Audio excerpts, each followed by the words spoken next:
தெளிவான வானிலை அறிக்கைக்கு உங்களை அன்புடன் வரவேற்கிறேன். நான் தான் உங்க கோபிநாதன் பேசுறேன். நம்மளுடைய இந்திய வானிலை ஆய்வு மையம் தமிழ்நாட்டுக்கு வந்து செப்டம்பர் 22ஆம் தேதி வரைக்கும் மஞ்சள் எச்சரிக்கை குடுத்துருக்காங்க. எங்கெல்லாம் சார் மழை வந்து அடுத்தடுத்த நாட்கள்ல பெய்யும்? அதாவது நமக்கு வந்து மழைப்பொழிவு எப்படி இருக்க போது? வடகிழக்கு பருவமழை எப்போது தொடங்கப் போது? இந்த மாரி பல்வேறு கேள்விகளோட இந்த வீடியோ பார்க்க வந்திருப்பீங்க. நம்மளுடைய சேனல வந்து நீங்க மறந்துறாம சப்ஸ்கிரைப் பண்ணி வச்சுக்கங்க. சப்ஸ்கிரைப் பண்ணி வச்சுக்கிட்டீங்கன்னா, உடனுக்குடன் வானிலை சார்ந்த செய்திகள நீங்க எப்போதுமே தெரிஞ்சுக்கலாம். இப்போ வந்து பார்த்தீங்கன்னா, நமக்கு செப்டம்பர் 22ஆம் தேதி வரைக்கும். இன்னைக்கு வந்து செப்டம்பர் 19ஆம் தேதி, நாளைக்கு 20, 21, 22ஆம் தேதி வரைக்கும் நமக்கு இப்போது எப்படி வானிலை இருக்கோ, அதாவது வடகடலோர பகுதிகள் திருவள்ளூர், சென்னை, செங்கல்பட்டு, காஞ்சிபுரம் பகுதிகள்லலாம் ஆங்காங்கே விட்டு விட்டு லேசான மழை இருந்துட்டு இருக்கு. இன்னைய பொறுத்தவரைக்கும் திருவள்ளூர், ராணிப்பேட்டை, திருவண்ணாமலை, வேலூரு, காஞ்சிபுரம் இந்த மாவட்டங்கள்லலாம் ஓரிரு இடங்கள்ல கனமழை பெய்வதற்கான வாய்ப்பு இருக்கு. அதேபோல நமக்கு வந்து நாளைக்கு, நாளை மறுநாள் அதாவது 21, 22ஆம் தேதி வரைக்கும் ஆங்காங்கே லேசான தூறல், சாரல் தென் மாவட்டங்களா இருக்கட்டும், டெல்டா மாவட்டங்களா இருக்கட்டும், அதேபோல கோவை உள்ளிட்ட நம்மளுடைய கொங்கு பகுதிகளா இருக்கட்டும், இங்கேயுமே வந்து பார்த்தீங்கன்னா, நமக்கு லேசான தூறல், சாரல்லாம் இருக்க தான் போது. இது வந்து பார்த்தீங்கன்னா, அப்படியே தொடர்கதையா இருந்துட்டுருக்கும். அடுத்த கட்டமா நான் முன்னாடியிலேருந்து நம்மளுடைய சேனல்ல சொல்லிக்கிட்டு இருந்தோம். மாத இறுதி செப்டம்பர் 26, 27, 28 தேதியில நமக்கு ஒரு தீவிரமான ஒரு நிகழ்வு. ஒரு அது வந்து காற்றழுத்த தாழ்வு மண்டலம் இல்லாட்டி, அது புயல் வரைக்கும் கூட உருவாகலாம். அது உருவானா கூட நம்மளுடைய வங்கக்கடல் பகுதிக்கு வந்து தொடர்ந்து வந்து வடக்கு நோக்கியே செல்லப்போது.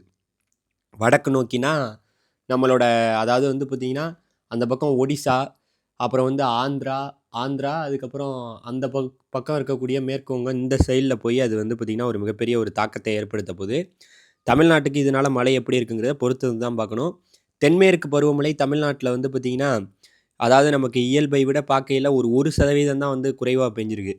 நமக்கு வந்து இயல்ப ஒட்டி தான் இருக்கு. நமக்கு இயல்பா வந்து பெய்ய வேண்டியது வந்து 27 சென்டிமீட்டரு. ஆனா, இங்க பேஞ்சிருக்கிறது 27 சென்டிமீட்டர் தான். அதனால வந்து பார்த்தீங்கன்னா, தென்மேற்கு பருவமழை நமக்கு வந்து இந்த வாட்டி கொஞ்சம் நல்லா தான் இருந்தது. சில மாவட்டங்கள தவிர, பல மாவட்டங்கள்ல நல்ல மழை பொழிவா தான் இருந்திருக்கு.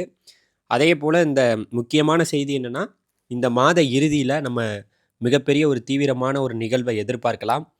அது வந்து காற்று சுழற்சியாக நம்மளுடைய அந்த பக்கம் வந்து மலேசியா இந்த பக்கத்துலேருந்து வந்து இறங்கி, வங்கக்கடல் பகுதியிலேயே ஒரு தீவிரமான நிகழ்வாகி 26 செப்டம்பர் 26, 27, 28 தேதியில ஒரு தீவிரமான ஒரு ஒரு மழை எச்சரிக்கைய வந்து பார்த்தீங்கன்னா, நம்மளுடைய ஒடிசா, ஆந்திரா இந்த பகுதிகள்ல கொடுத்து விட்டு, அது நேரா அப்படியே வந்து பார்த்தீங்கன்னா, இந்த பக்கம் வங்கக்கடல் பகுதியிலேருந்து உருவாகி வர்றது அப்படியே அரபிக்கடல் பகுதியில போய் இறங்குறது போல வந்து பார்த்தீங்கன்னா, வானிலை படங்கள் காட்டுது.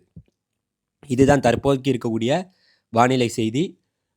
தமிழ்நாட்ட பொறுத்தவரைக்கும் நமக்கு செப்டம்பர் 22ஆம் தேதி வரைக்குமே மழை எச்சரிக்கை குடுத்துருக்காங்க.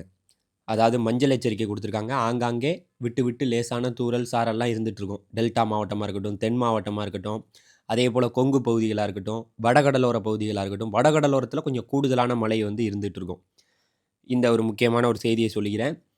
இதேபோல நமக்கு வடகிழக்கு பருவமழை பத்திய செய்திகள் நீங்க உடனுக்குடன் தெரிஞ்சுக்கணும்னா, எப்பவுமே நம்ம சேனல மறந்துறாம என்ன பண்ணணும்? சப்ஸ்கிரைப் பண்ணிக்கங்க. நன்றி, நன்றி.